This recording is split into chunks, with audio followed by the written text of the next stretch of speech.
Have you ever felt like your art just looks bad? It's just horrible, no matter what you do? Well, I'm here to tell you that you are definitely not alone. But recently I've actually discovered a lot of reasons why creating bad, ugly art is actually a good thing. So in this video, I'm going to share with you the top 5 reasons that stood out to me the most. Stick around for the last one because it's actually my absolute favorite. Alright, so here we go.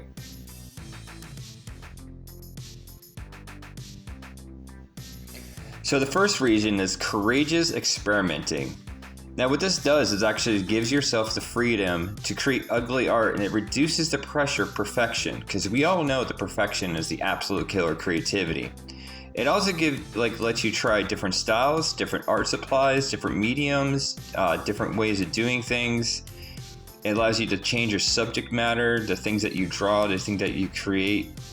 And it just, overall just gives you that freedom. The next reason is it helps you develop creative resilience.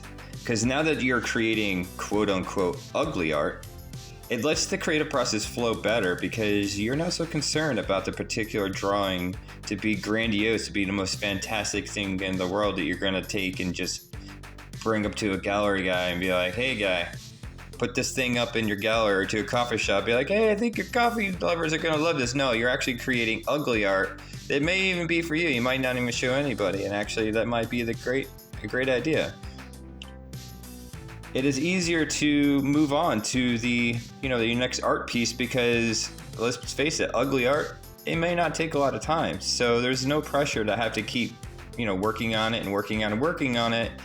And then the thing is, you can just do it over and over and over. And sometimes in art, you just need to create a bunch of crappy stuff to get to the great stuff. Creating ugly art is definitely a humbling experience. When you create your damn ugly art, it will humble you, it will grab you to the ground, it will make you angry, and it could actually make you cry. I've actually cried. I'm like, I actually had some real tears. That's another story for another time. But hey, then you realize when you're down on the ground and you're hitting that pillow, or you're ripping up the paper because you're like, oh man, this sucks. You realize that, wait a minute, some of my favorite artists probably had some really sucky days too. And let me tell you, they did. You just don't know about it as much as you think you know. Oh man.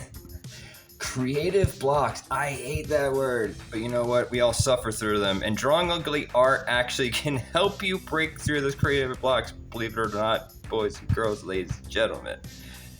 Because, like I said, we all have them. And creating ugly art can encourage you to loosen up, have fun, and rediscover the freaking joy of creating in the first place. Don't forget, it's supposed to be fun. Have fun. Have fun. I'm just kidding. Have fun. Alright, moving on to the next point. To cultivate your authentic art style, a lot of people ask me is, Drevon, how did you develop your style? How did you do it? How? I don't know how. I'm stuck. I don't have an art style. Well, you know what? I didn't even realize this until so many years later. There was actually just drawing a bunch of crap and doodles on a page over and over and over. Because when you just keep drawing, it actually just lets the creative flow. It just emerges. And the more you do it, and even if you're emulating or you're looking and you're imitating your favorites and your favorite artists and stuff like that, you will start developing your own style. You'll go, oh, I like that line, or I like that paint, or I like that sculpture, or I like that, whatever creative style you do. You're just gonna find it, because when you're doing this, it becomes an essence. And your essence, your voice, you know what that is? That's actually your freaking art style. I was like, what? That's your art style? Okay, well, yeah. So I think that's an amazing thing. I hope you think that's an amazing thing. And so the next time, and I'm going to tell you, it will happen when you think to yourself, Are you're just blurted out loud in fury of rage, this sucks so bad, I just want to throw it out. Well, throw it out then, rip it up, spit on it, I don't care. But just remember, when you're in that situation, remember to yourself, that's okay. Because this is how the process is, this is what's supposed to happen. Being in a relationship with your art, it's a pain in the ass. It's a love-hate relationship. But as you're going through it, just remember, I'm on the path to be the better artist tomorrow than I am today, and then the next day, and the next day, and the next day.